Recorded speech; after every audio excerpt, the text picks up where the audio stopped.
हम लोग क्या देखते हैं कि सबसे बड़ी चीज जो इसमें आ गई वो लेबर लॉ से संबंधित चीजों में सबसे महत्वपूर्ण होता है कि जो हमारा वल्नरेबल क्लास है उसके प्रोटेक्शन के ऊपर हमारी जो जिम्मेदारी होती है, नैतिक जिम्मेदारी होती है, वो जिम्मेदारी का यहाँ पर निर्वहन नहीं हो पाता है। ऐसा किया क्यों जाता है? ऐसा इसलिए किया जाता है ताकि हम विदेशी निवेश को आकर्षित कर सकें। और विदेशी निवेश को आकर्षित करने के लिए हम अपने लेबर लॉज में बहुत सारे ऐसे परिवर्तन कर देते हैं जो निश्चित रूप से जो निवेशक है, जो इंडस्ट्रियलिस्ट हैं, उनके हित में होते हैं। और कहीं ना कहीं जो हमारा वल्नरेबल क्लास है उसको एक्सपोज कर देते हैं एक्सप्लॉइटेशन के लिए, यानी कि उसका शोषण करने के लिए वो एक व्यक्ति हाजिर हो जाता है जिसका शोषण किया जा सकता है। तो अब यहाँ पर हम लोग ये देखेंगे कि इसके कानूनी पहलू क्या है। कानूनी पहलू ये है कि हमारा जो आर्टिकल 246 ऑफ कॉन्स्टिट्यूशन है वो सिंपली कुछ विषयों को राज्य के अंतर्गत रखता है, कुछ विषयों को केंद्र के अंतर्गत रखता है और कुछ के लिए कॉन्करेंट लिस्ट यानी समवर्ती सूची का प्राविधान रखता है। और ये हमारी 7वीं अनुसूची है। और इस 7वीं अनुसूची में जो हमारा लेबर विषय है, ये लेबर का जो सब्जेक्ट है ये समवर्ती सूची में है, अर्थात इसमें केंद्र से भी संबंधित बहुत सारे नियम हैं। केंद्र सरकार भी बहुत सारे कानून बना सकती है, राज्य सरकार भी कानून बना सकती है और दोनों बना सकते हैं। तो है क्या कि राज्यों द्वारा श्रम के संदर्भ में करीब 200 कानून बनाए गए हैं, लेकिन केंद्र द्वारा 50 कानून बनाए गए हैं। यानी कुल मिला के करीब 250 कानून भारत में लेबर से संबंधित हैं, यानी श्रम से संबंधित कानून 250 के आसपास होते हैं। अब हम देखते हैं कि राज्य सरकार अगर चाहे भी तो केंद्र सरकार द्वारा बनाए गए कानूनों को ब्रश असाइड नहीं कर सकती, अर्थात पूरी तरह से खारिज नहीं कर सकती। तो पहला तो इसका कानूनी पहलू ये है। दूसरी चीज हम लोग क्या देखते हैं कि अगर कोई भी व्यक्ति है और उसको नौकरी पे रखा जाता है और नौकरी पे रख करके और निकालने की ताकत नियोक्ता की हो जाती है, तो क्या है कि वो व्यक्ति उस व्यक्ति को नौकरी पे रखेगा और यदि वो उसकी किसी भी शर्त का उल्लंघन करता है, वैध अवैध, तो वो उसको नौकरी से निकाल देगा। यानी यहाँ पर हम लोग ये देखते हैं, तो यहाँ पर हम लोग ये देखते हैं कि उस व्यक्ति के जीवन पर अधिकार प्राप्त हो जाता है एक तरह से, क्योंकि आजीविका का अधिकार जीवन से संबंधित अधिकार के रूप में होता है। तो अब हम लोग इसको और बेहतर ढंग से समझते हैं कि यदि कोई व्यक्ति अपने यहाँ नौकरी पे जो लोग काम कर रहे हैं उनका वेतन कम करना चाहता है, तो सिंपली उसको ये करना है कि वो सबको नौकरी से निकाल देगा और नौकरी से निकालने के बाद उनको ये शर्त रखेगा कि कम कीमत पर आप हमारे यहाँ चाहें तो नौकरी कर सकते हैं, और वो लोग कम कीमत पर नौकरी करने के लिए बाध्य होंगे। तो यहाँ पर हम ये देखते हैं कि क्योंकि अब न्यूनतम वेतन जैसी कोई चीज़ नहीं रह जाएगी, तो न्यूनतम वेतन जैसी कोई चीज़ न रह जाने पर ये शोषण के लिए ओपन हो गया और उस व्यक्ति को नौकरी में रहने के लिए या नौकरी में बने रहने के लिए निश्चित रूप से बहुत सारे समझौते करने पड़ेंगे, जिसमें वेजेस से संबंधित यानी कि जो पारितोषिक है उससे संबंधित समझौते भी शामिल है। अब इसके विरुद्ध भारत की जो यूनियंस हैं, श्रम यूनियंस हैं, लेबर यूनियंस हैं, उन्होंने आईएलओ यानी इंटरनेशनल लेबर ऑर्गेनाइजेशन जाने का निर्णय लिया है और बहुत जल्द वो लोग भारत सरकार के विरुद्ध इंटरनेशनल लेबर ऑर्गेनाइजेशन में इसके लिए याचिका दाखिल करेंगे। तो ये हम लोगों का एक विषय था जो लेबर लॉ से संबंधित था। और लेबर लॉ में सबसे ख्याल रखने की चीज़ ये है कि निवेशकों को आकर्षित करने के लिए ऐसा किया जाता है, लेकिन पाया ये गया है कि जहाँ कहीं भी निवेशकों को आकर्षित करने के लिए इस प्रकार के नियम बनाए गए, वहाँ पर थोड़े ही समय बाद भयानक शोषण मजदूरों का हम लोगों को देखने को मिला है। तो दोनों पक्षों को अगर उद्देश्य ये होता है इंडस्ट्रियलाइजेशन का कि उस क्षेत्र की जनता का विकास हो सके, या देश का विकास हो सके। लेकिन यदि इंडस्ट्रियलाइजेशन की वजह से देश का विकास प्रभावित हो, तो शायद लेबर लॉ में परिवर्तन इस प्रकार किए जाने चाहिए कि मजदूरों के हितों का सुरक्षा और संरक्षा की जा सके। अब हम लोग नेक्स्ट टॉपिक पे आते हैं। नेक्स्ट टॉपिक अपना है कि दो जीआई टैग, ये रजिस्ट्री ऑफ जीआई टैग्स द्वारा दिए गए हैं। तो ये रजिस्ट्री ऑफ जीआई टैग्स जो है, सबसे पहले ये समझने की बात है कि ये क्या है।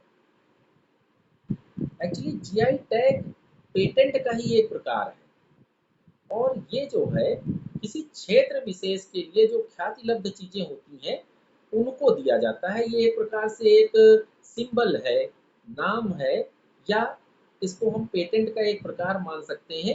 ये सिंपली जो है इसमें क्या होता है कि उस नाम का प्रयोग वही व्यक्ति या वही लोग कर सकते हैं जो परंपरागत रूप से उससे जुड़े हुए हैं। जैसे कांजीवरम सिल्क है, तो कांजीवरम सिल्क का प्रयोग करने के लिए यदि कोई व्यक्ति ये दावा करता है कि ये कांजीवरम सिल्क में हमने ये कपड़ा बनाया है, ये साड़ी बनाई है, तो उसके लिए जरूरी है कि वो वहीं का निवासी हो, परंपरागत रूप से उसका निर्माण करता हो, और सबसे बड़ी चीज ये है कि उसके निर्माण में उन्हीं परंपरागत तरीकों का प्रयोग किया गया हो जिसका रजिस्ट्रेशन किया गया है। यानी इसमें तीन चीजों का रजिस्ट्रेशन हो जाता है।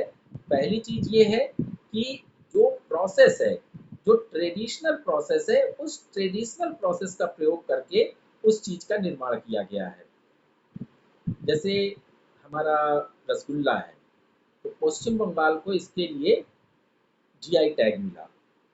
तो ये जो बंगाली रसगुल्ला है, इसके लिए जो जीआई टैग मिला, तो उसमें जरूरी है कि यदि कोई व्यक्ति उस बंगाली रसगुल्ला के नाम से उसको बेचना चाहता है, तो उसका परंपरागत रूप से उस रसगुल्ले के निर्माण से जुड़ाव होना चाहिए।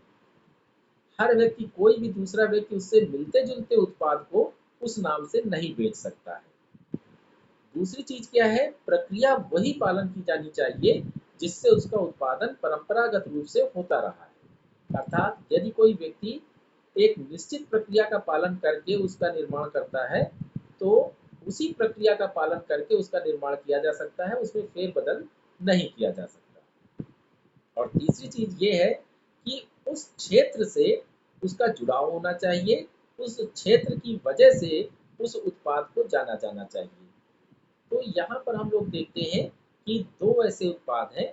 अच्छा, जो आपका director general of patents and designs होता है, वही जो है आपका रजिस्ट्री होता है जीआई टैग के लिए। और जो डायरेक्टर जनरल है पेटेंट्स का, वही जीआई टैग का रजिस्ट्री होता है, और वही रजिस्टर करने का काम करता है। तो इसके लिए जो है ये आपका जीआई टैग एक्ट 2005 पास हुआ, और इसमें ये प्राविधान रखे गए कि किस प्रकार से इसके अंतर्गत लोग जो है अपना जीआई टैग का रजिस्ट्रेशन करा सकते हैं। और सबसे विशेष बात ये है कि ये 1999 में ये एक्ट पास हुआ था, और इसको हम लोग कहते हैं कि geographical indication of goods registration and protection act 1999। और इसके अंतर्गत जो है controller general of patents, design and trademarks को ये अधिकृत किया गया कि वो जीआई टैग्स के लिए रजिस्ट्री करेगा। ठीक है, तो अभी जो है दो ऐसे उत्पाद हैं जिनको जीआई टैग दिया गया है, और उनमें से हमारा एक तो है तेलिया रुमाल। ये तेलंगाना का तेलिया रुमाल है, और इसका प्रयोग निजाम की शहजादियाँ करती रही हैं। एक वेल के तौर पे, नकाब के तौर पे इसका प्रयोग होता रहा है। दूसरा क्या है कि आज भी जो पश्चिमी एशिया के शेख वगैरह हैं, सऊदी अरब के लोग हैं, वो इसका प्रयोग करते हैं। तो इसके अलावा जो अजमेर शरीफ की दरगाह है, वहाँ भी इसको चढ़ाया जाता है। इसमें मुख्य रूप से ये कॉटन का होता है, और हैंडलूम द्वारा ही इसको बनाया जा सकता है, यदि इसको मशीनों द्वारा बनाने का प्रयास किया जाता है तो इसकी गुणवत्ता नष्ट हो जाती है। तो हाथ से ही इसको बनाया जा सकता है, हैंडलूम द्वारा ही बनाया जा सकता है, और कॉटन से बहुत विशेष प्रक्रिया का पालन करके इसको बनाया जाता है, और इसमें लाल, काले और पीले रंगों का प्रयोग किया जाता है। और इसके लिए जो है एक विशेष प्रक्रिया है जिससे हो करके ही इसको गुजारा जाता है, तब ये बनता है। तो तेलंगाना का होने की वजह से निश्चित रूप से उस क्षेत्र में जो पुराने परंपरागत लोग हैं उनके बीच में ये काफ़ी लोकप्रिय है। तो हम देखते हैं कि इसको जो है तेलिया रूमाल को जीआई टैग दिया गया है, अर्थात कोई भी दूसरा व्यक्ति वो तेलिया रूमाल के नाम से उससे मिलता जुलता उत्पाद बना करके नहीं बेच सकता है। दूसरी चीज हम देखते हैं कि सोहवरी कोवर, ये जो सोहरई कोवर है ये एक्चुअली शादी के समय या फसल के आने के समय, ये हजारीबाग झारखंड का डिस्ट्रिक्ट पड़ता है। तो हजारीबाग डिस्ट्रिक्ट में महिलाओं द्वारा दीवार पर बनाई गई पेंटिंग होती है। हम लोग जानते हैं कि जिन लोगों की शादी होती है, शादी के तुरंत बाद यानी भावरे पड़ने के बाद लड़के और लड़की को कोहबर में लेके जाया जाता है, जहाँ पर उनके बीच में तमाम तरह के खेल होते हैं। उनको पायल उछाली जाती है, कैच करने को कहा जाता है, एक परात में पानी डाल देते हैं और उसमें अंगूठी डाल के रंगीन पानी में से उस अंगूठी को ढूंढना होता है, और इसी तरह के बतासे रखने होते हैं। बहुत सारे ऐसे खेल होते हैं जो कोहबर में होते हैं। तो ये जो कोहबर की दीवारों को सजाने के लिए हजारीबाग डिस्ट्रिक्ट में जो ये म्यूरल पेंटिंग है, म्यूरल पेंटिंग का मतलब होता है जो भित्त चित्र है, यानी कि दीवार पे बनाए गए चित्र हैं। तो ये वहाँ की आदिवासी महिलाएं इनको दीवार पर बनाती हैं, और उनको जो है जीआई टैग के रूप में अ, ये मान्यता मिली है। Registry of GI tags Chennai द्वारा इसको रजिस्टर किया गया है। तो इसमें पैटर्न होते हैं, ज्यामितीय पैटर्न होते हैं, कुछ पशुओं की आकृतियाँ होती हैं, और लाइनें होती हैं, बिंदियाँ होती हैं। तो लाइनें, बिंदियाँ, पशुओं की आकृतियाँ और ज्यामितीय पैटर्न के माध्यम से इसको बनाया जाता है। और ये म्यूरल पेंटिंग जो हमारी सोहरिया सोहरिया कोहवर हजारीबाग की है, इसको जो है जीआई टैग से नवाजा गया है। ये हमारा जीआई टैग से संबंधित विषय था, और ये याद रखने की बात है कि ये पेटेंट की ही तरह की एक चीज है। अंतर केवल इतना है कि इसके लिए एक क्षेत्र विशेष के लोग वो अपना इसका जीआई टैग ले सकते हैं, और फिर उसके बाद उसका प्रयोग केवल वही लोग करने के लिए अधिकारी होते हैं।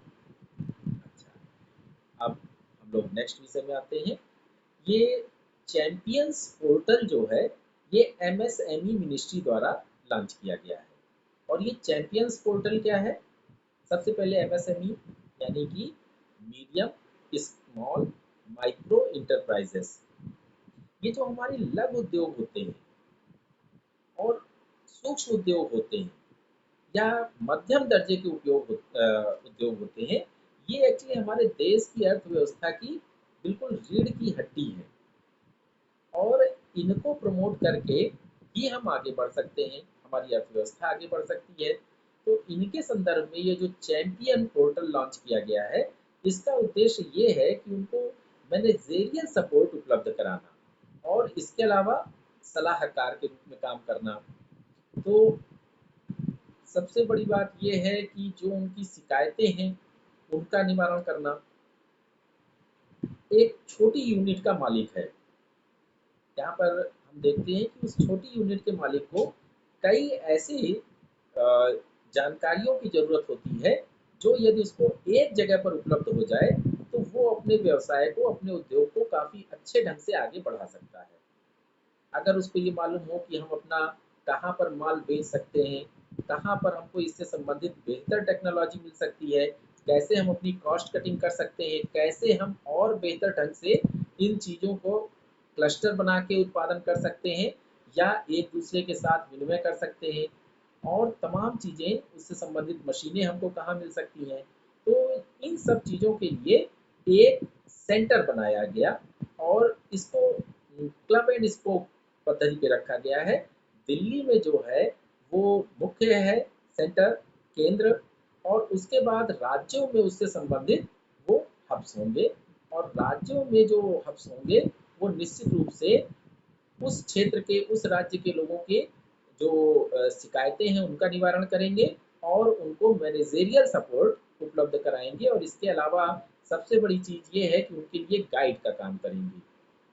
तो गाइड का काम करेंगे, मैनेजेरियल सपोर्ट उपलब्ध कराएंगे, और सबसे बड़ी चीज़ ये है कि उनकी ग्रीवेंसेस जो है उनका भी निवारण करने का काम करेंगे।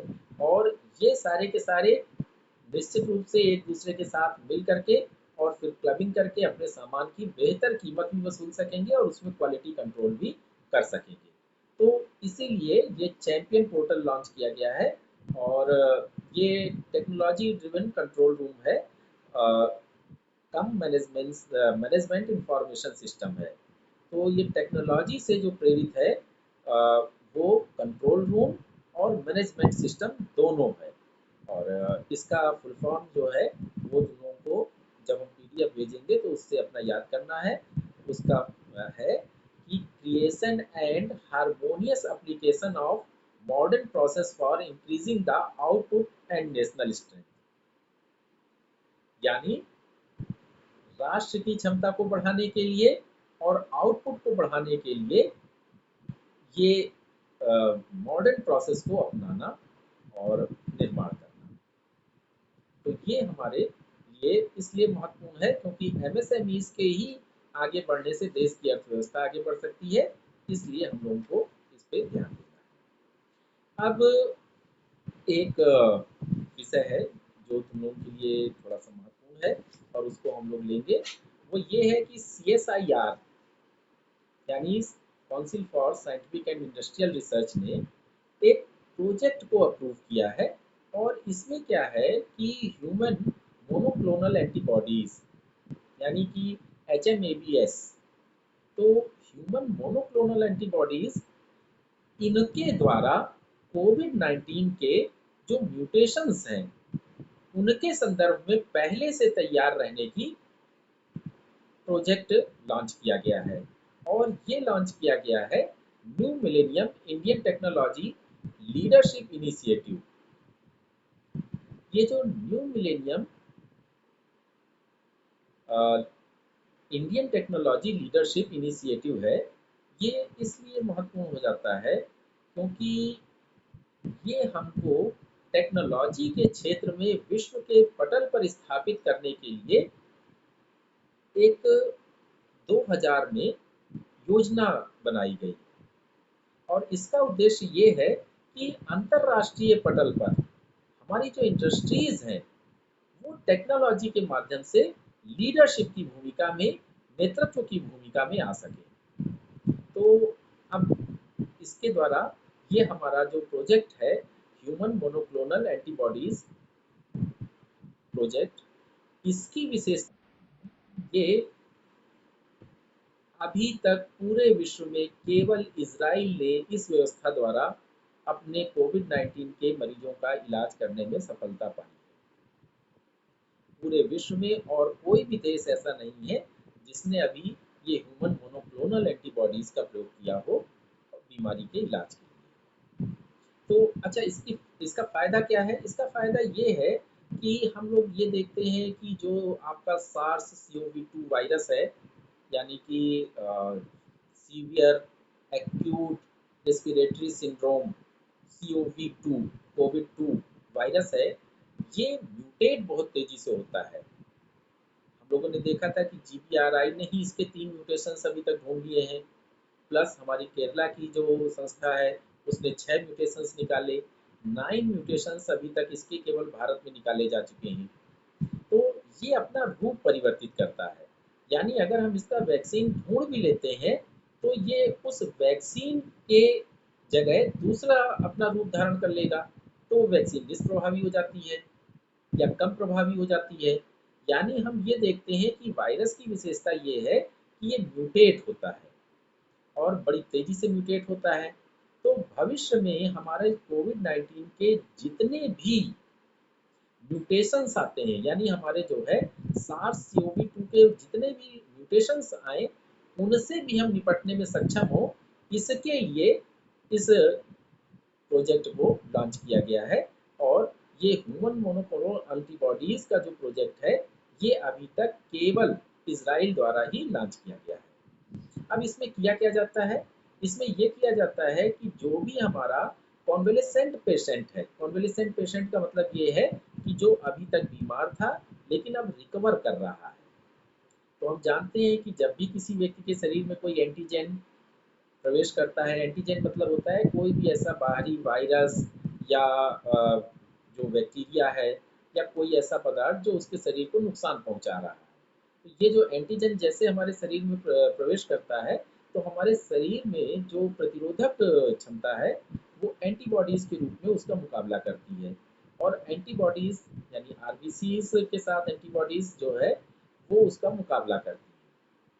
जब उसका मुकाबला करती हैं तो इनके मुकाबला करने का क्या तरीका होता है कि ये एंटीजन का एक किसी प्रोटीन को चिन्हित कर लेती हैं और उस जो एंटीजन का एपिटोमी होता है, एपिटोमी उस हिस्से को कहते हैं जहां पर से वो हमारी एंटीबॉडीज हमला करती है, उसको चिन्हित करती है और पहचानती है कि ये हमारे शरीर के लिए हानिकारक है। तो उस एंटीबॉडी पे वो एफिनिटी यानी वहां पर उसको वो चिपकती है और नष्ट करती है। तो अब क्या है कि ये जो हमारा मोनोक्लोनल एंटीबॉडीज हैं, वो मोनोक्लोनल एंटीबॉडीज विशेष रूप से एक ही प्रकार के एंटीजन के जो आपका वो है एफिनिटी है, उसका प्रदर्शन करती है। अब ये मोनोक्लोनल क्या है, इसको हम लोग थोड़ा सा समझते हैं कि सपोज हमारी कोई एंटीबॉडी है और उसमें एक ही पेरेंटल एंटीबॉडी से अगर क्लोनिंग होती है और क्लोनिंग के द्वारा एग्जैक्ट उसी तरह के एंटीबॉडीज बनाए जाते हैं, तो वो जो है मोनोक्लोनल होता है। मोनोक्लोनल मतलब क्या हुआ कि बिल्कुल एक तरह के एंटीबॉडीज एक ही पेरेंटल जो हमारी एंटीबॉडी है उसके द्वारा जन्म बनाए जाएं और बनते हैं, और वो जो है बहुत ही प्रभावी ढंग से वो एंटीजन के एपिटोमी पे हमला कर सकते हैं और बहुत हाई लेवल की एफिनिटी शो करते हैं। अच्छा, अब इसमें हम लोग दूसरी चीज़ क्या देखते हैं कि ये जो मोनोक्लोनल एंटीबॉडीज होते हैं, ये सेम एपोटोमी से अटैच होते हैं और सेम एपोटोमी से अटैच होकर के उसको निष्क्रिय करते हैं। अगर जो दूसरे जैसे मोनोक्लोनल क्लोनल नहीं है, तो मोनोक्लोनल ना होने पर वो मल्टीक्लोनल होंगे और वो मल्टी क्लोनल वो अलग अलग एपिटोमीज पर हमला करते हैं। तो यहाँ हम देखते हैं कि जो आपका आजमाया हुआ तरीका है वो अधिक प्रभावी हो जाता है, क्योंकि इनमें बहुत हाई एफिनिटी होती है और निश्चित रूप से इससे जो आपका एंटीजन है उसको निष्प्रभावी करने में मदद मिलती है। तो ये एक बहुत हाई लेवल की टेक्नोलॉजी है जो अभी दुनिया में किसी भी देश के द्वारा प्रयोग नहीं की जा रही है, इसराइल के अलावा। इसराइल में भी ये बिल्कुल प्रारंभिक अवस्था में है। उसके संदर्भ में भारत ने जो है वो new millennium Indian technology leadership initiative के द्वारा इसको लॉन्च किया है। और ये हमारा क्या है, NMITLI। तो NMITLI एक्चुअली हमारे देश का एक बहुत महत्वाकांक्षी प्रोजेक्ट है और इसके अंतर्गत हमने ये किया है कि जो भविष्य में आज की टेक्नोलॉजी नहीं, जो भविष्य की टेक्नोलॉजी है, उस टेक्नोलॉजी को हम कैसे डेवलप कर सकते हैं और उस टेक्नोलॉजी के डेवलपमेंट द्वारा हम अपनी इंडस्ट्री को कैसे आगे बढ़ा सकते हैं। ये एक्चुअली पीपीपी मॉडल पर है और पीपीपी मॉडल में ये है कि जो देश की संस्थाएं हैं वो और जो हमारी इंडस्ट्री है, उन दोनों के बीच एक आपस में तारतम्य बनाया जाए और उस तारतम्य के माध्यम से उस टेक्नोलॉजी को डेवलप किया जाए जिसकी हमें आवश्यकता भविष्य में पड़ सकती है या भविष्य में हमको वो इंडस्ट्रियल रूप से आगे स्थापित कर देगी। अच्छा, अब इसमें क्या है कि ये प्रोएक्टिव प्रोजेक्ट है। प्रोएक्टिव प्रोजेक्ट का मतलब क्या है कि सामान्य तौर पे क्या होता है कि यदि कोई रिसर्च करना चाहता है, कोई इंडस्ट्री रिसर्च करना चाहती है, तो वो इंडस्ट्री जो है का वैज्ञानिक रिसर्च एंड डेवलपमेंट के लोग वो एप्लीकेशन देते हैं सीएसआईआर में फंड के लिए। यानी कोई भी गवर्नमेंट संस्था है, उसमें अगर कोई रिसर्च किया जाना है तो उसके लिए वो सीएसआईआर को या किसी भी अन्य इसी प्रकार की संस्था को फंड के लिए एप्लीकेशन देते हैं और अपना रिसर्च का प्रोजेक्ट प्रस्तुत करते हैं। इसमें दूसरा है, इसमें ये है कि सीएसआईआर द्वारा नेशनल कॉन्सेंसस के आधार पे सभी वैज्ञानिकों से राय लेकर के उन फील्ड्स को चुना जाता है जो भविष्य में उपयोगी सिद्ध होंगे। और ये जो नेशनल कॉन्सेंसस के आधार पर चुना जाता है, उस उस पे रिसर्च करने के लिए कुछ चिन्हित व्यक्तियों को प्रोजेक्ट दिया जाता है। यानी इसमें नेशनल कॉन्सेंसस के आधार पे वो विषय चुना जाता है जिस पे रिसर्च की जानी है, और उस विषय में रिसर्च करने के लिए अलग से वो किया जाता है। अच्छा, अब इसमें हम लोग क्या देखते हैं कि दो तरीके के होते हैं, एक इंडस्ट्री ओरिजिनेटेड प्रोजेक्ट और दूसरा national evolve project. National evolve project मतलब क्या होता है कि जिसको कॉन्सेंसस के आधार पर तैयार किया गया है, और दूसरा तरीका ये होता है कि इंडस्ट्री को अगर किसी टेक्नोलॉजी की ज़रूरत है तो इंडस्ट्री ओरिजिनेटेड प्रोजेक्ट में जो है उस इंडस्ट्री की आवश्यकता को पूरा करने के लिए उस प्रोजेक्ट को चालू किया जाता है। तो ये बहुत ही विशेष स्थान पर भारत को ले जाने के लिए ये प्रोजेक्ट, ये जो है आपका NTIMI किया गया है। और इसमें जो है हमारे को सफलता मिली थी जब सबसे बड़ी चीज़ आई थी फ्यूल सेल के रूप में। ये आपके फ्यूल सेल के रूप में new millennium industrial leadership initiative जो है, इसने एक ऐसे जनरेटर को जन्म दिया जो 5 किलोवाट तक की ऊर्जा उत्पन्न करता है और जीरो इमिशन के साथ इसमें सह उत्पाद के रूप में, व्युत्पन्न के रूप में केवल पानी निकलता है। तो इसमें मेथेनॉल या मीथेन गैस का प्रयोग करके और हाई टेम्परेचर पे उसको ऊर्जा में बदला जाता है, और 70% इफिशियंसी के साथ ये उसको ऊर्जा में कन्वर्ट करता है, और फिर सह उत्पाद के रूप में केवल पानी वहाँ से निकलता है, यानी बिल्कुल जीरो पॉल्यूशन। तो ये जनरेटर के एक विकल्प के रूप में प्रयोग किया जा सकता है, और इस तरह से ये जो सेल फ्यूल यानी फ्यूल सेल का प्रयोग है, ये विशेष महत्व रखता है। तो ये हमारा अ, इससे संबंधित विषय था। अब हम लोग नेक्स्ट टॉपिक पे आते हैं। आप लोगों को मालूम है कि wild life institute of India Dehradun में है, और wild life institute of Dehradun wild life institute of India Dehradun ने एक रिपोर्ट प्रस्तुत की है, और उस रिपोर्ट में उन्होंने कहा है कि ये जो साल फॉरेस्ट टॉर्टॉइस है, ये साल फॉरेस्ट टॉर्टॉइस जो है, इसका जो संरक्षित क्षेत्र है 90% ये टॉर्टॉइस अपने संरक्षित क्षेत्र के बाहर स्थित है।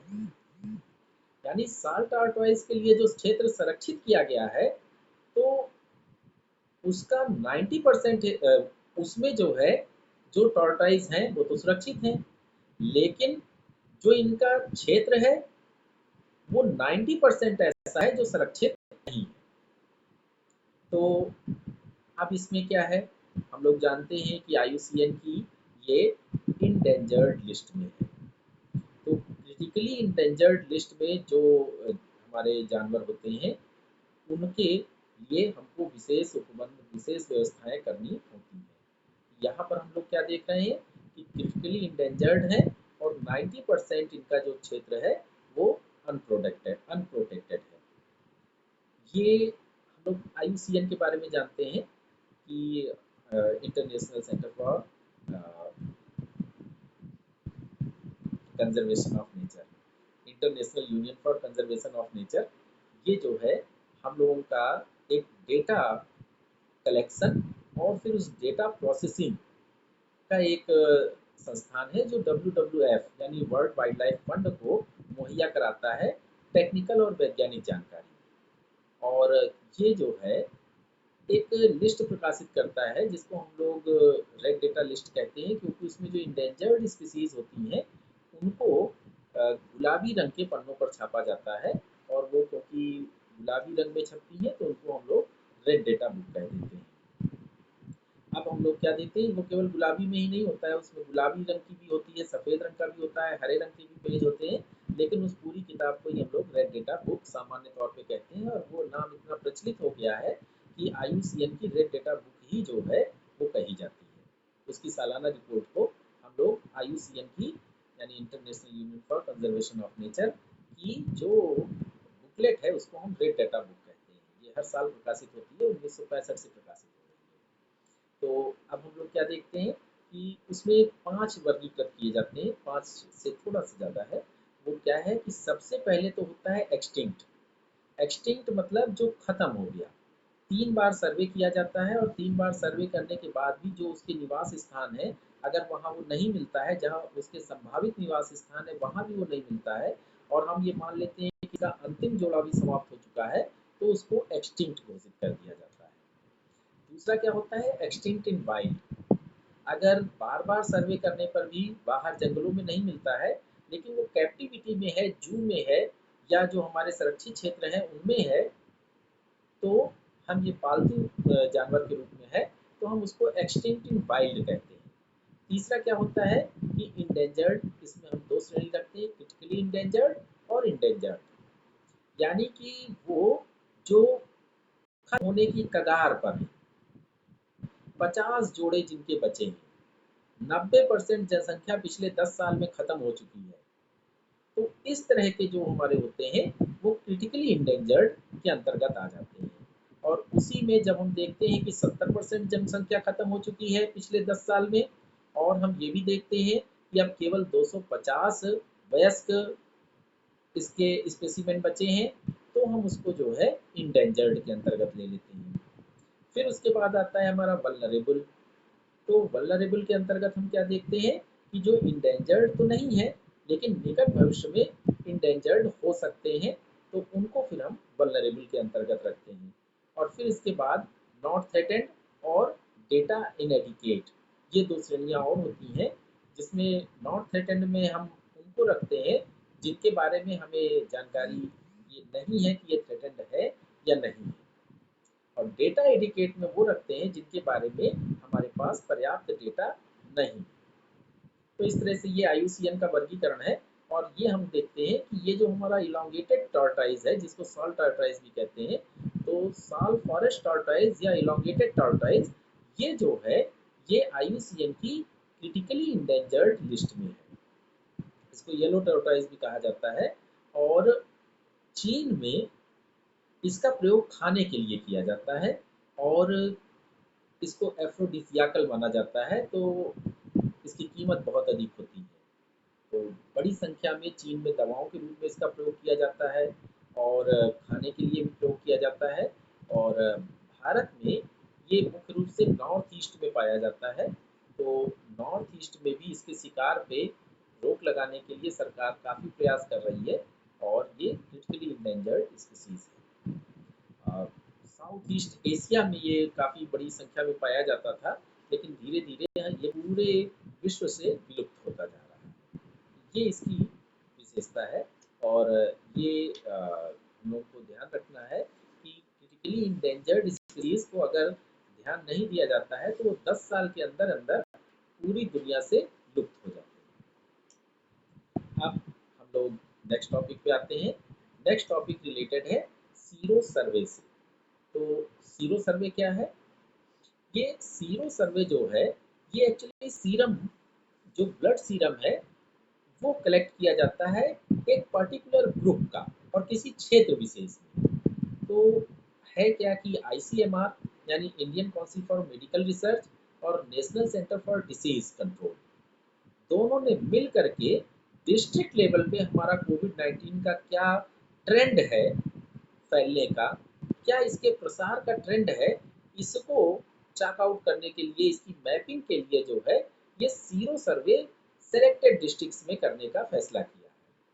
अच्छा, ये क्या होता है कि इसमें ब्लड का सीरम जो है ये एक ग्रुप ऑफ इंडिविजुअल्स में हम इसको ब्लड सीरम ले करके और जांच करते हैं।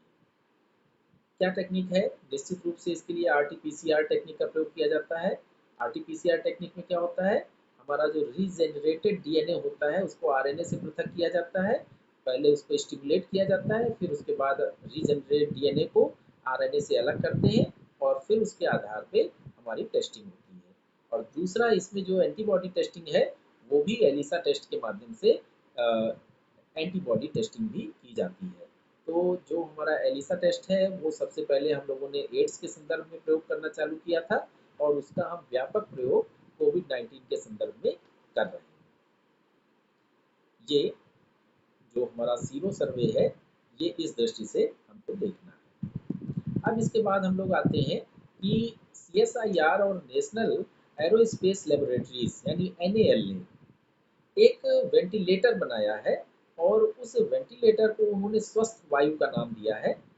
ये जो स्वस्थ वायु नाम का वेंटिलेटर है, ये लोकल मटेरियल से तैयार हो सकता है। स्थानीय जो मटेरियल है उसके द्वारा इसको तैयार किया जा सकता है। और सबसे खास बात ये है कि ये नॉन इन्वेसिव और बीआईपीएपी टेक्नोलॉजी पे आधारित है।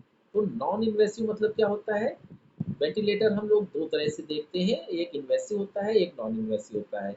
इन्वेसिव का मतलब है कि शरीर के किसी हिस्से को कट करके और वहां से हम ये पाइप के द्वारा या किसी अन्य माध्यम से हवा को फेफड़ों तक पहुंचाते हैं। तो ये हमारा इन्वेसिव होता है। नॉन इन्वेसिव का मतलब ये है कि हमको कहीं पर भी शरीर में कोई कट लगाने की जरूरत नहीं है। सिंपली जो है हम इसको चेहरे पे और नाक में लगा करके प्रेशर से गल ये क्या होता है कि नाक और गले की जो इन्फेक्शन है उसकी वजह से सांस लेने में दिक्कत होने लगती है। तो यहाँ पर हम क्या देखते हैं कि BiPAP यानी कि bi level positive airway pressure. तो bi level positive airway pressure का प्रयोग करके हम उसके बीच के जो वो होता है रुकावट होती है उसको फैला देते हैं और सीधे फेफड़ों तक हवा पहुंचा देते हैं। ये जो BiPAP टेक्नोलॉजी है ये एक्चुअली खर्राटों को दूर करने के लिए नींद के दौरान जो खर्राटे आते हैं उसको दूर करने के लिए प्रयोग की जाती थी और इसको आपके नेशनल एरोस्पेस लेबोरेटरी ने नॉन इन्वेसिव BiPAP इन वेंटिलेटर बनाने के लिए प्रयोग किया है। तो इसमें प्रेशर के द्वारा आपका सिंपली जो है जो रुकावट होती है गले में उसको फैला दिया जाता है और हवा जो है जो आवश्यक ऑक्सीजन है वो फेफड़ों तक पहुंच जाती है। तो ये इसमें टेक्नोलॉजी का प्रयोग किया जा रहा है। इसको स्वस्थ वायु नाम से CSIR और नेशनल एरोस्पेस लेबोरेटरी ने ये अ, बनाया है। और इसकी विशेषता ये है कि काफ़ी सस्ते में बन रहा है, काफ़ी सस्ते में इसको बनाया जा सकता है और दूसरी चीज़ ये है कि ये लोकल मटेरियल से तैयार किया जा सकता है। तो इसके साथ हमारे को बहुत अधिक सहायता मिलेगी आगे कोविड-19 से लड़ने में। अब एक विषय और है जिसको हम लोग देखते हैं। ये टोडा लोग हैं, टोडा जनजाति के लोग हैं जो तमिलनाडु में पाए जाते हैं और इन्होंने बहुत सुंदर मास्क बनाए हैं और ये मास्क जो है ये एम्ब्रॉयडरी उस पे की है, बहुत अच्छी कसीदाकारी की है और उस कसीदाकारी के द्वारा इन्होंने वो जो मास्क बनाए हैं वो स्थानीय स्तर पे बहुत अधिक पसंद किए जा रहे हैं। तो ये टोडा जनजाति के बारे में हम लोग कुछ दो चार बातें जानेंगे।